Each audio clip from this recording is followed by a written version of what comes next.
자, 이제는 분양권의 특징을 한번 살펴볼게요. 분양권의 특징이 뭐 있냐면, 딱 우리가 생각했을 때 분양권의 특징이 뭐 있지? 실물이 존재하잖아요. 우리가 분양할 때 아파트가 없어요. 뭐만 있냐? 그냥 현장만 있어요. 뭐 공터만 있고. 그래서 주택을 구입을 어떻게 하냐? 보지도 않고. 그냥 이 권리만 주고 사고 파는 거예요. 이렇게. 실물이 존재하지 않다 보니까 이런 종이 한 장 가지고 있는 그 권리를 주고 내가 그 권리를 받고 사고 팔고 하는 게 분양권의 특징이다. 실물이 존재하지 않다 보니까 사고 팔기가 굉장히 쉽죠. 왜 우리는 집을 보러 갈 때 뭐 수도도 잘 나오는지 보고 등도 잘 나오는지 보고 뭐 하자가 없는지도 보고 구조 인테리어 이런 것도 다 보게 되잖아요. 근데 이제 실물이 없다 보니까 카탈로그나 조감도 뭐 단지 배치도 뭐 이런 것만 본단 말이에요. 이미지 이런 것만 보고 사다 보니까 사고 팔기가 굉장히 쉬워요. 그리고 이게 분양권 같은 경우는 앞으로 향후 신축이 될 아파트죠. 새 아파트. 그렇다 보니까 자산 증식의 수단으로 굉장히 많이 이용이 되었어요. 그리고 이제 사고 팔기가 쉽다 보니까 거래 흐름도 굉장히 빠르다는 것은.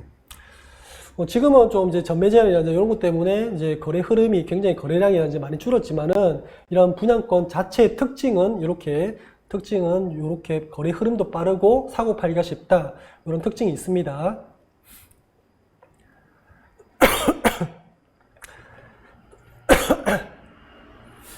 자, 분양권이 뭔지 이제 자세히 한번 알아볼게요.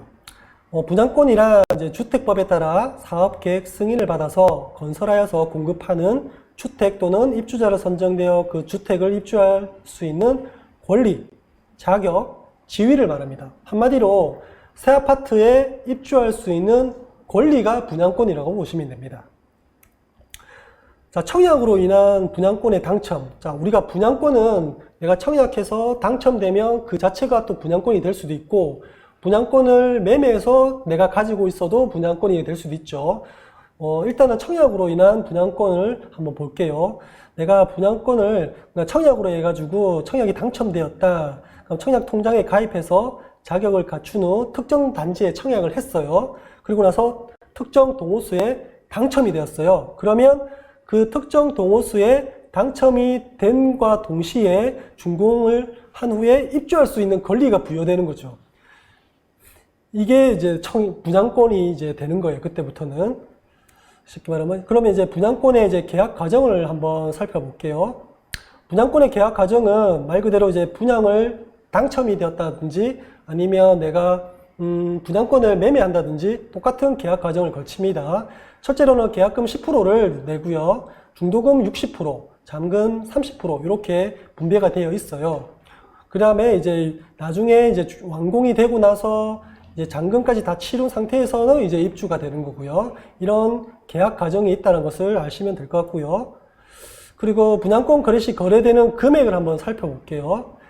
일단은 분양가가 나오겠죠. 이 분양가에는 땅값, 건축비, 그 다음에 건설사 마진 이런 것들이 이제 분양가에 다 녹여 들어가 있을 거고, 그 다음에 이제 우리가 발코니가 이제 서비스 면적으로 들어가는데 이 발코니를 확장을 할 것이냐 말 것이냐를 선택하게 되는데, 내가 만약 발코니를 확장을 하겠다라면 이제 계약 당시 발코니 확장 계약금 정도는 들어가겠죠.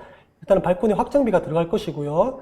그리고 에어컨이라든지 냉장고라든지 뭐 창호 이런 것들 옵션 같은 것들을 내가 선택을 하겠다면 이 옵션비도 들어갈 거고요. 그리고 나중에 내가 분양권을 판다든지 혹은 분양권을 매수한다든지 이렇게 되면 거기에 관련된 프리미엄이 또 생성될 수 있겠죠. 그러면 이 프리미엄까지, 그래서 총 분양권 거래 시 이제 거래되는 금액은 분양가와 확장비 그리고 옵션비 그리고 프리미엄이 있다면 프리미엄까지 이렇게 네 가지가 듭니다.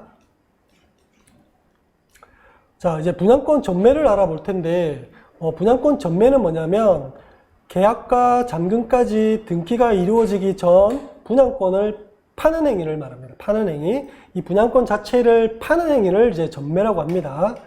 이것은 예전부터 이제 단기 이익 취득을 목적으로 분양권을 파는 행위로도 사실 이용이 되어 왔어요. 그래서 이제 정부에서는 이런 행위를 이제 규제하기 위해서 여러 가지 규제도 마련되었고, 그래서 이제 분양권을 전매 제한에 대해서 한번 알아볼 텐데, 전에 되게 단기 이익 취득 목적으로 이제 분양권을 사고 판다고 이렇게 그런 행위들이 많이 이루어졌다고 했었죠. 그래서 정부에서는 실거주를 좀 안정화시키기 위해서 분양권을 전매 제한이라는 것을 또 규제를 냈어요.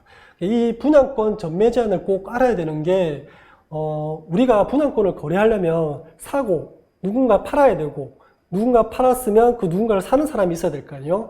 근데 이것을 법적으로 정부에서 제도적으로 이것을 금지시켰단 말이에요. 그래서 이 금지시킨 게 분양권 전매 제한입니다. 그래서 이것을 분양권을 거래할 때는 꼭 이 전매 제한을 꼭 아실 필요가 있어요. 그래서 꼭 중요한 거니까 우리가 꼭 체크하고 넘어가야 되고요. 분양권 전매 제한이 뭐냐면 입주자로 선정되어 주택에 입주할 수 있는 권리인 분양권을 타인에게 양도하는 것을 금지하는 제도입니다. 금지하는 제도. 이것은 이제 10년 이내 범위 내에서 이제 지정을 할 수 있고요. 이 목적은 뭐냐면 실수요자들을 위한 투기 방지, 그 다음에 시장 과열 방지를 이제 목적으로 하고 있어요. 아무래도 사고 팔기가 너무 심하다 보면 나중에는 누군가 최종적으로 실거주자들이 이걸 사게 되는데 프리미엄이 사고 팔다 보면 프리미엄이 자꾸 올라가겠죠. 그 올라가는 과정에서 이 최종적으로 프리미엄은 실수요자한테 전가된다라는 이제 취지에서 이 전매 제한을 정부에서 이제 규제를 합니다. 사실은 정부에서는 이렇게 분양권을 투자하는 사람들 다 투기꾼으로 보는 거죠, 사실은. 그죠? 그래서 어떤 게 이제 전매 제한이 되냐 살펴보면요. 투기 과열 지구, 그 다음에 조정 대상 지역에서 건설되는 아파트, 그리고 분양가 상한제 적용되는 아파트, 그리고 수도권에서 공공택지 외에 민간택지에서 건설되는 아파트를 전매 제한이 이제 걸립니다. 그래서 투기과열지구에서는 소유권 이전 등기일까지 전매 금지고요. 하지만 최대 5년까지. 조정 대상 지역에서는 소유권 이전 등기일까지 전매 금지입니다. 최대 3년. 투기과열지구랑 조정 대상 지역 이게 소유권 이전 등기일까지는 같은데 최대 맥시멈 기간이 다르죠. 요거 좀 아셔야 되고요. 이 전매 제한은 굉장히 중요합니다.